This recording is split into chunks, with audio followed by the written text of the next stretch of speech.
अस्सलाम वालेकुम। सिंधी फिल्म संसार साण असीं अवां जी ख़िदमत में हाज़िर आहियूं। ख़ातिन हज़रात, गुज़िरियल कुझु हफ़्तनि खां असीं अवां जी ख़िदमत में हाज़िर थियूं पिया था फिल्म सिंदूरियत सदके जे हवाले सां। 2 हफ़्ता पहिरीं असीं अवां वटि हाज़िर थियासीं ऐं तव्हांजे पारां जेका मोहबत पलाए पई थी उन लाइ असीं हमेशह अवां जा शाकिर हूंदा आहियूं। हीउ टियों ऐं आख़िरी हिसो आहे हिन फिल्म जे हवाले सां ऐं मुअज़्ज़िज़ महिमान असां वटि स्टूडियोज़ में मौजूदु आहिनि।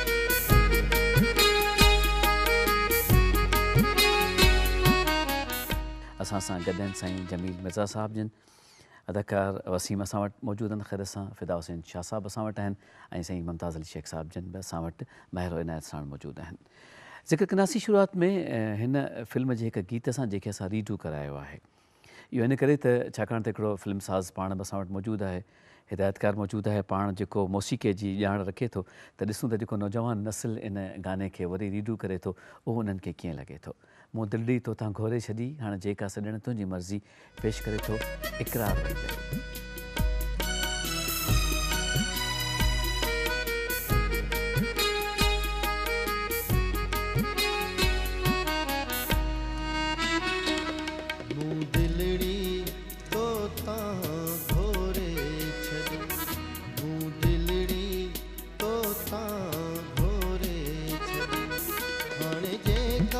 सजण तुंहिंजी मर्ज़ी, हाणे जेका सजण तुंहिंजी मर्ज़ी, मूं दिलड़ी तोतां घोरे छॾी।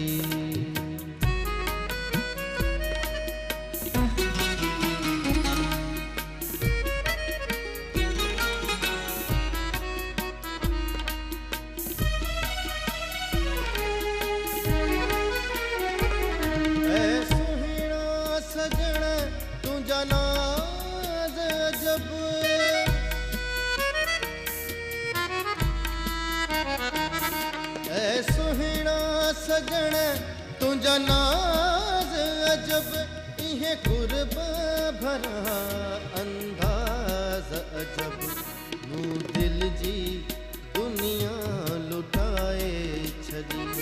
हाणे जेका सजण तुंहिंजी मर्ज़ी, हाणे जेका सजण तुंहिंजी मर्ज़ी, मूं दिलड़ी तोतां घोरे छॾी।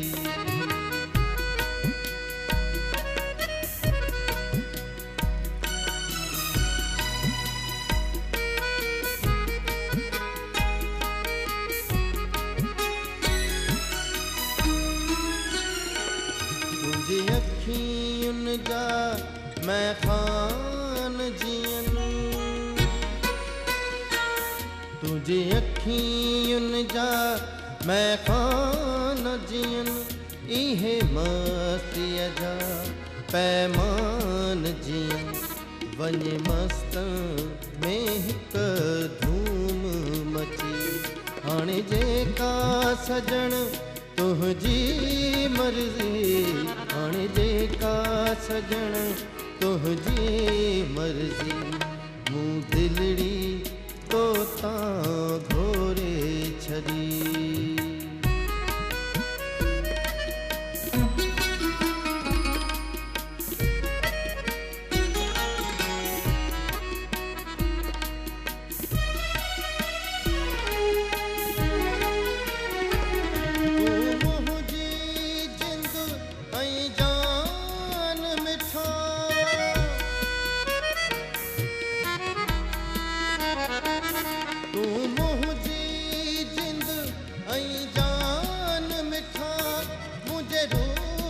जो तूं अरमान मिठा, ते दिल खे दिलासो यार अची। हाणे जेका सजण तुंहिंजी मर्ज़ी, हाणे जेका सजण तुंहिंजी मर्ज़ी, मूं दिलड़ी तोतां घोरे छॾी, मूं दिलड़ी तोतां घोरे छॾी। हाणे जेका सजण तुंहिंजी मर्ज़ी, हाणे जेका सजण तुंहिंजी मर्ज़ी, मूं दिलड़ी तोतां घोरे छॾी, मूं दिलड़ी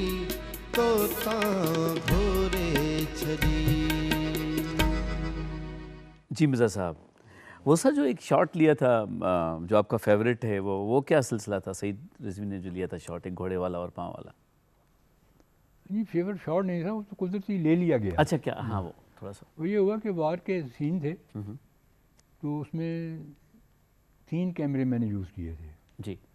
तो 2 ऊपर पहाड़ी के ऊपर थे।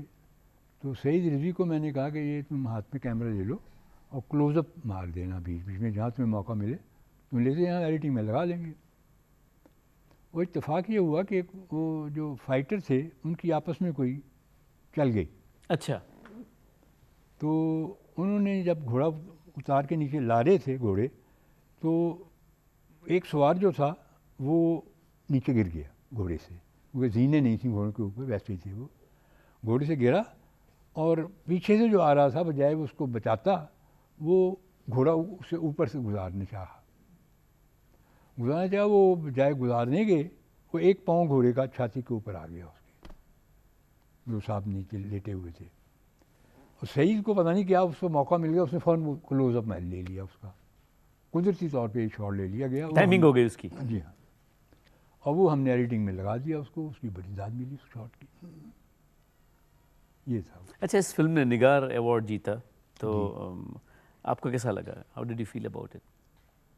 मुझे खुशी हुई साहब, मुझे उन्होंने इलियास रशीदी थे गालिबन, जी हाँ, जी हाँ, निगार मुदीर थे, उन्होंने मुझे टेलीफोन करके बताया, कुछ उसमें फंक्शन से मैं नहीं गया हुआ था, तो उन्होंने मुझे कहा भी तुम्हारी फिल्म को बेस्ट हिंदी फिल्म को मैंने अवार्ड जी ज्यूरी ने दिया है। जी। मैं कही बहुत बहुत शुक्रिया आपका। अदा मुमताज़ जी जेको एज़ाज़ मिले थो, अवॉर्ड मिले थो, फीलिंग्स छा हूंदियूं आहिनि? उन जेके सभु परफॉर्म कनि था उते, ऐं हौसलो केॾो वधी वञे थो जेकॾहिं ईअं थींदो रहे त? इहो त हिकिड़ी ऑक्सीजन आहे हिमत अफ़ज़ाई या फ़नकार जे लाइ ऐं फिल्म साज़ जे लाइ, अदाकार जे लाइ या डायरेक्टर जे लाइ हिकिड़ी मञता आहे।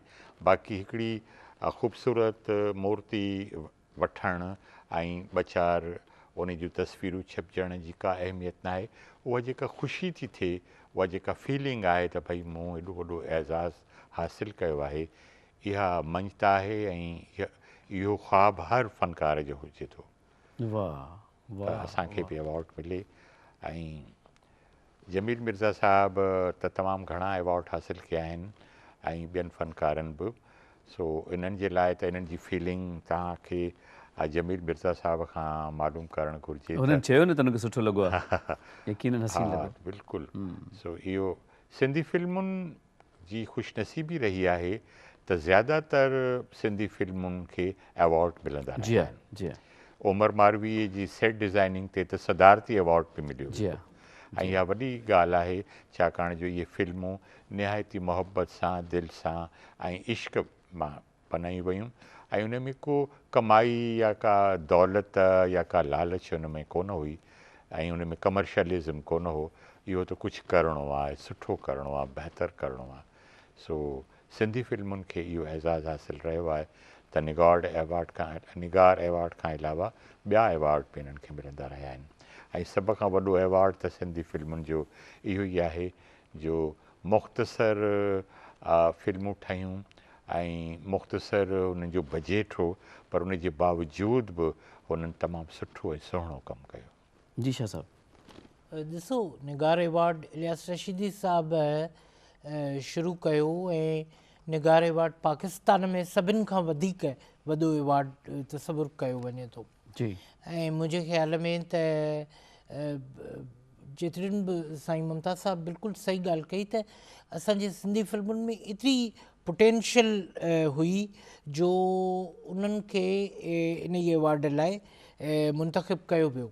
हाणे हिते वरी हिकिड़ो ॿियो चैप्टर इहो बि खुले थो त हिकिड़ो अहिड़ो डायरेक्टर जेको एडिटर मां डायरेक्टर थियो आहे, उनजो स्कूल ऑफ थॉट इंस्पिरेशन आहे ऐं एडिटिंग जी टेबल ते वेही उहे कहिड़ियूं ख़ुशबू हुई, उहा कहिड़ी ख़ुशबू हुई जंहिं हुनखे उत्साहियो ऐं he is willing to be director. वाह वाह। So once he willing to be director and converted his thought of a school in direction, उन डायरेक्शन में जेका हिकिड़े ई टाइम ते पाण पहिरियों दफ़ो पाण हींअर ॻाल्हि कयूं त 3 Wars जो मुंहिंजो पहिरियों एक्सपीरियंस हो, पर उहो कयो ऐं हैदराबाद जा सभु टांगा बुक थी विया।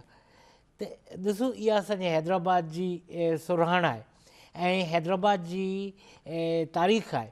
ऐं जमील मिर्ज़ा अमीर खुसरो जी ख़ुशबू वठी शाह लतीफ़ ताईं पहुता। वाह वाह वाह। इहा कहिड़ी ॻाल्हि हुई त सिंधी फिल्म ऐं उर्दू स्पीकिंग माण्हू ठाहे पियो, त छा इहो ख़राज तहसीन कोन्हे सिंध लाइ वाह वाह। ऐं सिंधी फिल्मुनि लाइ, त हिकिड़ो माण्हू विलिंग करे थो पियो त आऊं सिंधी फिल्म खे बि इन कैलिबर ते ठहिराईंदुसि।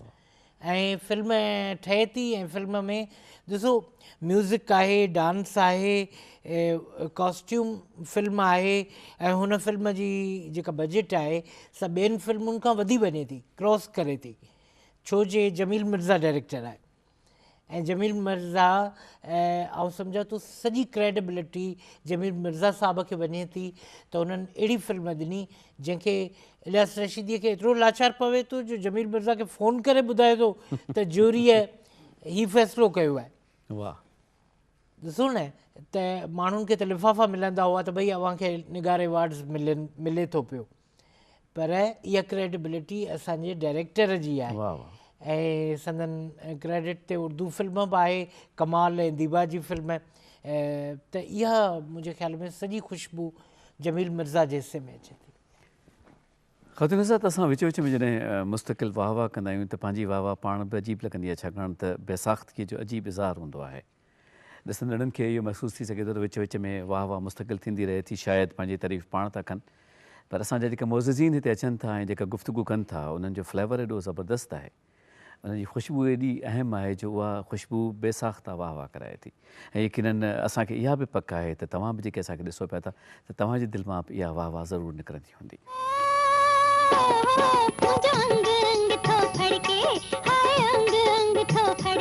ऐं हाणे जॾहिं वाह वाह जी ॻाल्हि कयूं था त असां वटि कुझु प्रोफाइल्स आहिनि उन्हनि जा जेके हिन फिल्म में सरमोड़ हुया या जिन जी हयाती असां सभिनी जे साम्हूं ॼाणणु तमामु ज़रूरी आहे।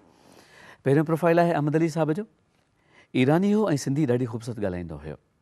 कराची में बोल्टन मार्केट पोयां संदसि रिहाइश हूंदी हुई। अहमद अली साहिबु लाॻीतो सिंधी फिल्मुनि में कमु कयो ऐं हिक लिहाज़ खां संदसि नालो कंहिं न कंहिं किरदार लाइ तक़रीबन हर फिल्म में ज़रूरु बुक कयो वेंदो हो।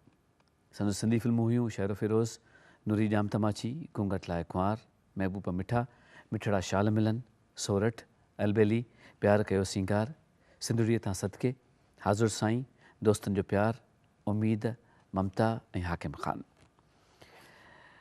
ॿियो प्रोफाइल असां वटि मौजूदु आहे साईं अब्दुल हक अबड़ो साहिब जो। अब्दुल हक वलद मोहम्मद ख़ान अबड़ो 1937 में हैदराबाद में ॼाओ। शुरूआती तइलीम नूर मोहम्मद हाई स्कूल मां हासिलु कयईं ऐं उतां मैट्रिक करण ताईं हुन अनेक स्टेज ड्रामा करे वरिता हुया। जंहिं साल हुन मुस्लिम कॉलेज जॉइन कयो त साॻिए साल नूर मोहम्मद हाई स्कूल जा 25 साल मुकमिल थिया हुया ऐं उते सिल्वर जुबलीअ में नाटक नीम हकीम ख़तरे जां नीम मुल्ला ख़तरे ईमान में हुन मुल्ला जो किरदारु अदा कयो ऐं ॿियो इनाम हासिलु कयईं।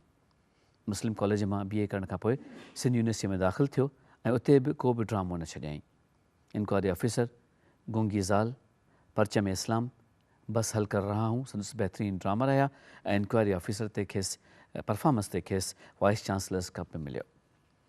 1958 में रेडियो पाकिस्तान हैदराबाद जॉइन कयईं ऐं सभ खां मशहूरु प्रोग्राम जाम जम कयईं। ॻाल्हि मोहाड़ में गेदूड़ो, सुखियो हारीअ में काको सावण, गामो जो घर में रमूं, ॻोठाणी कचेरी में जानड़ ऐं 1971 वारी जंग में सच त बीठो नच में उस्ताद गफ़ूर जा किरदार हुन यादगार नमूने अदा कया। अब्दुल करीम बलोच, मुस्तफ़ा कुरैशी, अल्लाह बचायो लगारी, रुबीना, सैयद सालिम अहमद शाह, आगा सलीम ऐं ग़ालिब लतीफ़ सां गॾिजी हुन सिंध थिएटर क़ाइमु कयो जंहिं कराची, कंधकोट, शिकारपुर, जैकबाबाद ऐं हैदराबाद में दो चनेसर, दुल्हा दरिया ख़ान, चोरनि मथां मोर ऐं कंजूस पेश कया। पाकिस्तान टेलीविज़न ते हुन यादगार किरदार अदा कया ऐं सिकीले धो नाले मज़ाहिया नाटक लिखियो जंहिंमें मुश्ताक मुग़ल ऐं मक़सूद मुग़ल कमु कयो। 1968 में फिल्म मल्हार में फिल्मी नाले साजन सां शुरूआत कयईं पर पोइ ॿियनि फिल्मुनि में इहो नालो इख़्तियार न कयईं। मुर्क अव्हां जी लुड़क असांजा संदसि तरतीब ॾिनल अफ़साननि जो मजमूओ आहे। सिंधी फिल्मूं अथसि घूंघट लाइ कुंवार, रंग महल, महबूब मिठा, बादल, अलबेली, बादल ऐं बरसात, सिंदूरीअ तां सदके, रत ऐं अजरक, धरती ऐं आकाश, दोस्तनि जो प्यार ऐं अणमुकमिल फिल्म मल्हार। मोज़िज़ नाज़रीन, असीं हिन हिसे जी पुॼाणे खां पहिरीं चाहींदासीं त पंहिंजे मोज़िज़ महिमाननि खां हिन फिल्म बाबति फाइनल कमेंट ज़रूरु वठूं। शुरूआति कंदासीं साईं फ़िदा हुसैन शाह साहिब जिन खां त जीअं असीं पोइ आख़िर में मिर्ज़ा साहिब खां उन्हनि जी राय पुछी सघूं।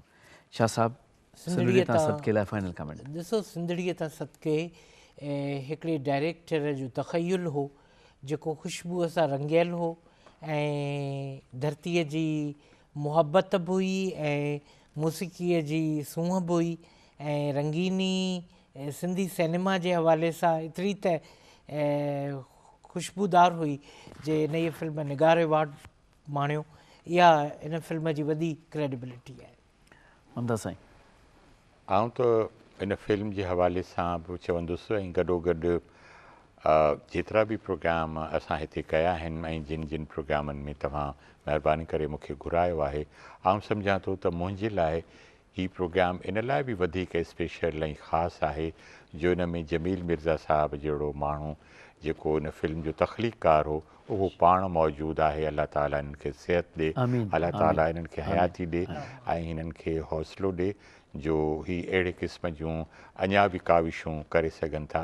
मुंहिंजे लाइ वॾो एज़ाज़ु आहे उन प्रोग्राम में शामिलु थियण जो जंहिंमें जमील मिर्ज़ा साहिबु मौजूदु। वसीम साईं। साईं, इन फिल्म जे बारे में हिकिड़े फ़नकार जो ज़िक्र मां ज़रूरु कंदुसि जंहिं इन फिल्म में बहितरीनु ऐं अनमोल किरदारु कयो जी, जंहिंजो नालो आहे अब्दुल अबड़ो। हिंदू जो रोल कई, ॾाढो ज़बरदस्त बहितरीनु रोल कई ऐं ओवरऑल फिल्म सिंधी तां सदके हिकु मुजाहिद ते फिल्म हुई ऐं इन फिल्म में सभिनी फ़नकारनि महिनत कई ऐं महिनत वठण वारो जमील मिर्ज़ा साहिबु ऐं इज़त ॾियण वारो अलाह फिल्म कामयाबु थी। सुभान अल्लाह। ऐं हिन फिल्म में वाइंड अप में हिकिड़ो डायलॉग्स हो जेको मूंखे हींअर थोरो यादि आयो आहे जी जी जी त जमील साहब आख़िर में जो वाइंड अप का डायलॉग्स था जी, हुन में इहो पोज़ीशन हुई कि मूं वारो किरदारु सभिनी फ़र्क़ियुनि खे ख़तमु करे आख़िर में इहा ज़ख़्मी हालत में असीं सभु मौजूदु आहियूं, मैदान ते बीठा आहियूं, त हुते ई आवाज़ु कढे थो माण्हू किरदारु, चवे थो सिंधड़ीअ तां सवे सिर कुर्बान। इहो आख़िरी। सर आपका फाइनल कमेंट। सर जी, मैं क्या अर्ज़ करूं, बहरहाल जो कहानी की डिमांड थी, मेरी कोशिश थी कि मैं उसको जितना भी उसका हक अदा कर सकूं करूं, और मुझे खुशी है कि मेरी टीम ने मेरा पूरा साथ दिया, मेरी मेहनत रंग लाई। ख़ातिन साथ हिन हिस्से जे आख़िर में असीं अवां जे लाइ हिकिड़ो गीत पेश कंदासीं, मुंहिंजो अंग अंग थो धड़के। ऐं उहो सदाबहार गीत आहे पंहिंजे जाइ ते, पर ईअं आहे त असांजे वजूद में बि का ख़ुशी आहे जेका सरायत करे वई आहे, छाकाणि त पंहिंजे वक़्त जो एॾो वॾो डायरेक्टर असां साण हिन सेट ते मौजूदु रहियो ऐं फिल्म जे हवाले सां हुन गुफ़्तगू कई ऐं पंहिंजूं यादुनि खे असां सां शेयर कयो।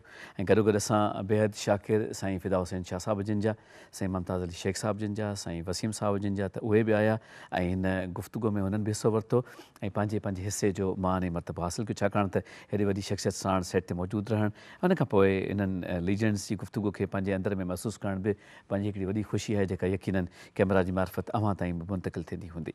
पंहिंजे मुअज़्ज़िज़ महिमाननि जी शुक्रिया अदाई सां असीं तव्हां खां मोकिलायूं था इन ई दुआ सां अव्हां जिते बि हुजो ख़ुशि हुजो, शाद ऐं आबाद हुजो, पंहिंजो ख़्यालु रखिजो पिया ऐं पंहिंजी क़ीमती राय खां असांखे बेहद नवाज़ण जी कोशिशि बि कयो, छाकाणि त उहा बेहद अहम आहे असांजे लाइ, छाकाणि जेकॾहिं तव्हांजी राय अचे थी त असांजे लाइ रस्तो थोरो सवलो थी वञे थो ऐं निगाह परे ताईं सफ़र करे सघे थी। पंहिंजो ख़्यालु रखिजो, इजाज़त ॾींदा फ़ी अमान अल्लाह।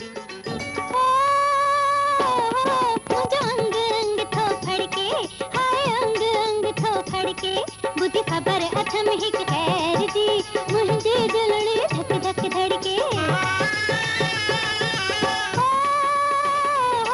मुंहिंजो अंग अंग थो खड़के, हाय अंग अंग थो खड़के। बुधी खबर अथम हिक खैर जी, मुंहिंजे दिलड़े धक धक धड़के।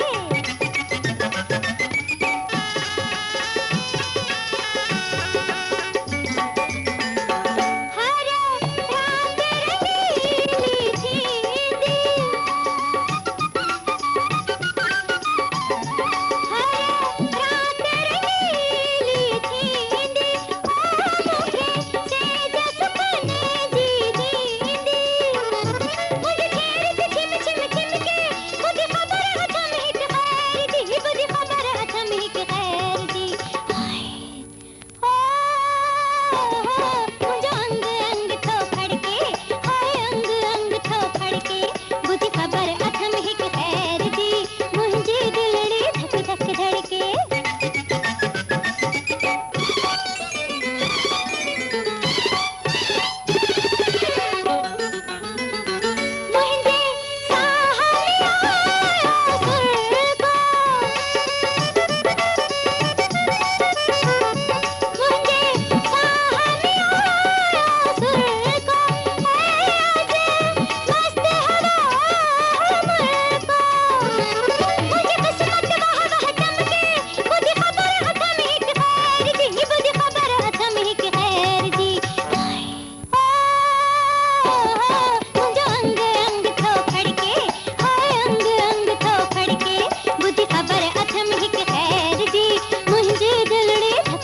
धड़के